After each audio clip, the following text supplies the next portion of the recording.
السلام علیکم۔ کراچی میں ایک اور افسوسناک واقعہ دوران افطاری دکانداروں کو لوٹنے کی نئی ویڈیو سامنے آ گئی۔ تازہ ترین ویڈیوز کے لیے چینل کو سبسکرائب کر کے بیل آئیکن اور آل نوٹیفیکیشن پر کلک کریں۔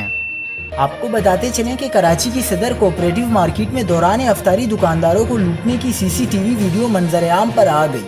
ویڈیو میں دیکھا جا سکتا ہے کہ 3 مسلح ملزمان افطاری کے وقت کپڑے کی دکان میں داخل ہوئے۔ ڈاکوؤں کو دکانداروں سے موبائل فونز اور نقدی چھینتے دیکھا جا سکتا ہے۔ ویڈیو میں ملزمان کے چہرے بھی واضح دیکھے جا سکتے ہیں۔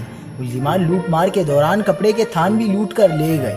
ملزمان نے دکان میں نقدی نہ ہونے پر دکاندار پر تشدد بھی کیا۔ ویڈیو میں چہرے واضح ہونے کے باوجود پولیس ملزمان کو پکڑنے میں تاحال ناکام ہے۔ کراچی میں ڈاکوؤں کا راج ہے۔ آئے دن شہری ڈاکوؤں کی لوٹ مار کا نشانہ بنتے ہیں، تاہم پولیس اور سیکیورٹی ادارے تاحال ڈاکوؤں کو روکنے میں مکمل ناکام دکھائی دیتے ہیں۔